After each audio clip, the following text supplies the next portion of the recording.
Reprendre François dans un instant de Deauville qui est incroyable, qui est excellent. On aura Thomas, on aura Jacques et on a d'autres auditeurs, appelez-nous. Là on va prendre plein d'auditeurs et on va se poser bien sûr toutes les questions sur ce qui arrive et surtout on va se poser la question de ce qui va se passer pour les Français. Parce que c'est bien sympa tout ça et on fait des motions de censure, il y a un gouvernement, il n'y a pas de gouvernement. Mais bon, c'est surtout les Français qui souffrent et qui en pâtissent tous les jours de tout ça. C'est pas ceux qui sont à la buvette de l'Assemblée nationale, excusez-moi. Voilà, je le dis, et c'est vrai que ça commence à devenir insupportable parce que ça n'avance pas, le pays n'avance pas, le pays recule et à force de reculer, en plus on est sans radar de recul, on va pas tarder à prendre le mur. Non, mais je vous le dis, le mur on le voit, on le voit et on le prend en marche arrière, on le prend en moonwalk. Allez, pour se détendre un peu, tiens, on est là, on vous attend, on vous écoute et franchement, merci à vous de nous appeler, merci pour vos analyses et merci pour vos avis sur la France notamment, puisque là on parle de la France aujourd'hui et c'est vrai que c'est fou, puisque c'est une situation inédite. Inédite, ça y est, Michel Barnier va sortir très prochainement. Voilà, donc on parle d'un nouveau Premier ministre très vite, on espère. Mais en tout cas, ce qui se passe, c'est que les mecs, là, il se passe rien. Il se passe rien depuis 6 mois, il se passe rien. Enfin, ça fait déjà beaucoup de temps qu'il se passe rien. Mais pour les Français, la situation va devenir très compliquée. Là, je prends l'exemple des agriculteurs. Les agriculteurs, on avait voté des choses pour les agriculteurs, ça devait bouger assez vite pour eux. Bah là, c'est reparti. Et aujourd'hui, chaque jour compte. Sachez-le, chaque jour compte pour énormément de Français. Chaque jour qui passe est dramatique pour eux. Donc il faut faire vite, il y a une urgence pour les Français et aujourd'hui on a l'impression que il y en a beaucoup qui n'en ont pas conscience. 01 80 20 39 21, merci d'être avec nous sur Europe 1, vous nous appelez et moi j'ai dit un truc il y a un instant, j'étais avec François qui est encore avec nous et qui va continuer à nous donner ses analyses.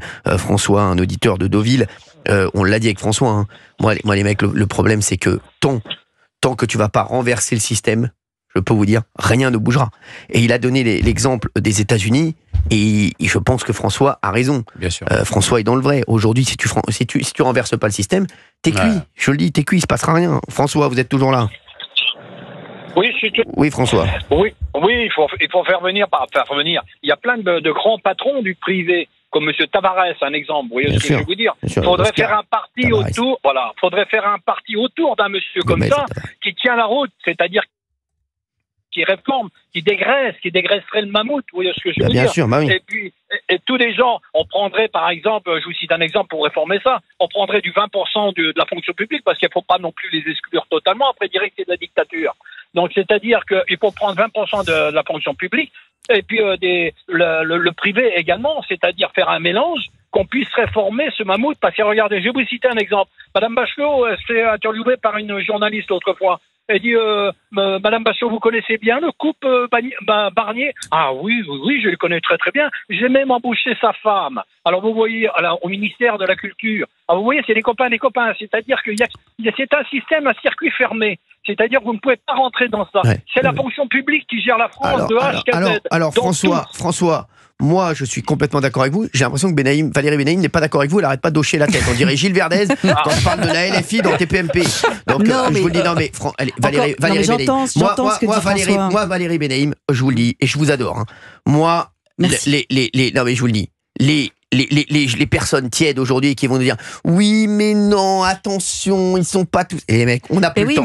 Non mais sachez-le, Valérie Benaïm, ou tout noir ou tout blanc. Mais Valérie Benaïm, on n'a plus le temps maintenant. Valérie Benaïm, les gens comme vous, qui sont tièdes, je peux vous dire, on voit où ça nous a amené aujourd'hui. Non, c'est pas tiède, c'est mesuré et j'aime bien qu'on soit dans la pondération et qu'on soit pas dans l'exagération avec un truc très collapsologique ou au contraire. Les Français n'ont plus le temps et le discours de François est celui de la majorité des Français. On n'en peut plus de ce genre de discours, Valérie Benaïm.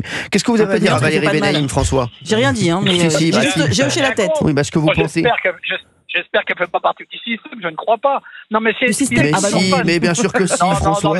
Réveillez-vous, François, bien sûr qu'elle fait partie du système.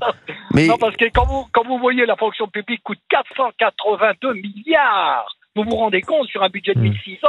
C'est-à-dire qu'il y a... je vais vous citer un petit livre qu'il faut lire, parce que c'est pas moi qui l'ai inventé. François de Closet, il avait écrit un livre également. Et Agnès Verdier-Moulinier, elle a écrit un livre « Où va notre argent ?»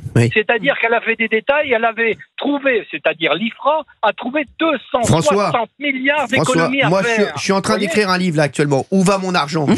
C'est chez Gauthier Lebray. C'est vous le dire. Je vous le dis, moi, François.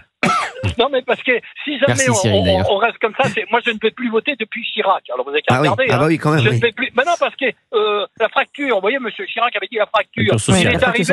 Il est arrivé. C'est pas la fracture du tibia, on a compris. Non mais ils sont tout contents de. Attendez, François, s'il vous plaît, parce que vous avez dit la fracture et Benaïm et D'Artigol, le couple maléfique de cette émission, et sont contents de dire la fracture sociale. On sait bien que François parlait pas de la fracture du péroné, mais vous êtes con quoi.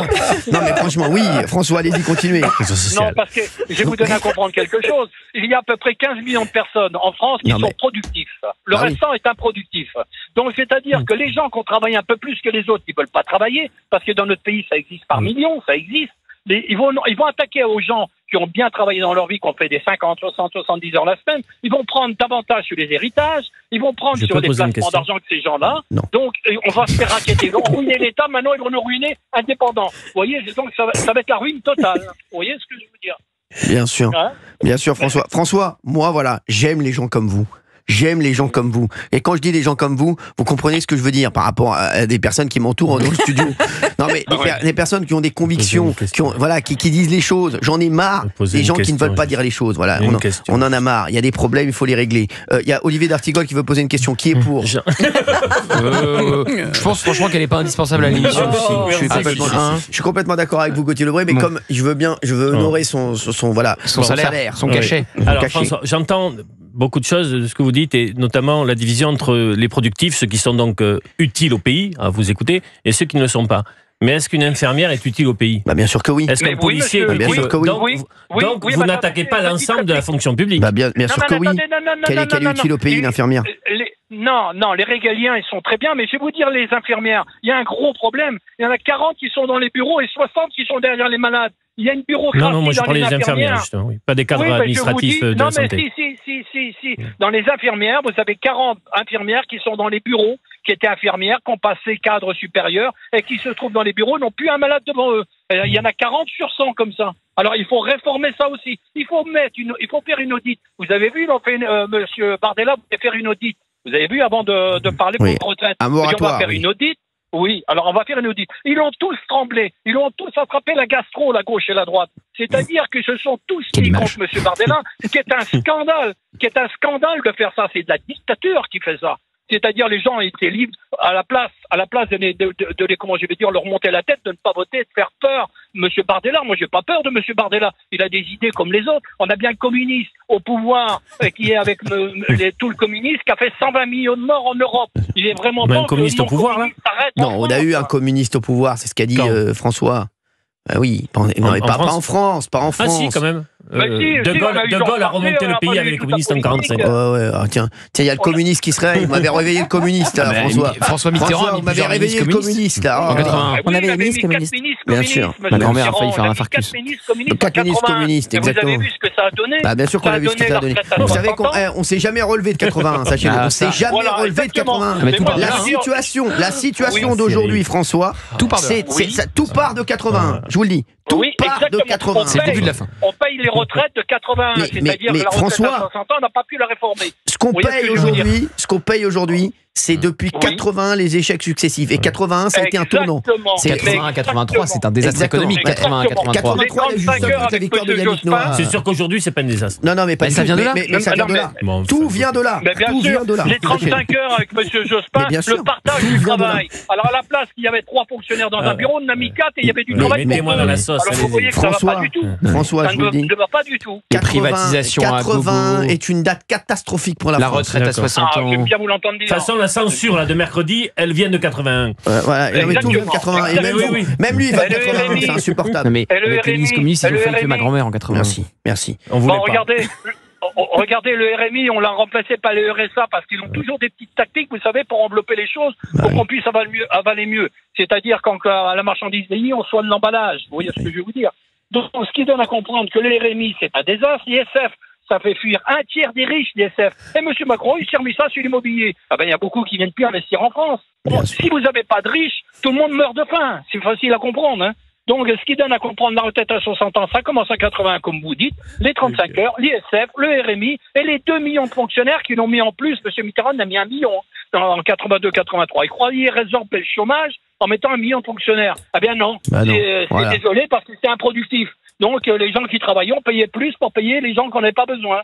Et puis là, on en est arrivé qu'on ne peut plus réformer. Vous voyez, les SNCF, vous avez vu le désastre des SNCF, 2 ans et demi gagnés à cause des Jeux Olympiques. Ils ont gagné 2 ans et demi de travail à ne pas cotiser, et c'est nous qui payons à leur place. Vous appelez ça de la justice? Quand vous les entendez parler, ils sont toujours justes. Ils ont toujours une justice. Non, c'est eux qui coulent les caisses de l'État. Merci. On est coulé par tout ce système. Voilà. Merci. Alors, vivement un homme comme Trump en France. Vivement un homme qui prend l'affaire en main. Ouais. Non, mais Trump. Pour débureaucratiser cette France qui est soudée par la bureaucratie qu'on n'arrive pas à déboulonner. Voilà. Merci François d'avoir été avec nous. Merci François d'avoir été avec nous. Allez, je vous embrasse fort François, merci d'avoir été là. C'est gentil. On a Thomas en ligne, Thomas d'Île-de-France. Bonjour Thomas.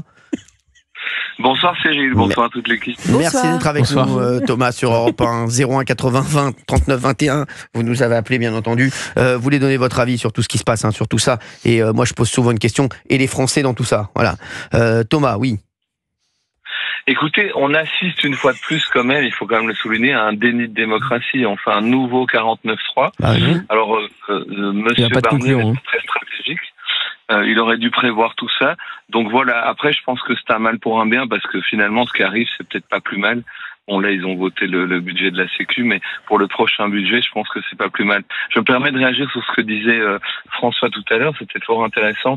Et c'est vrai que, écoutez, moi Cyril, je comprends pas en fait.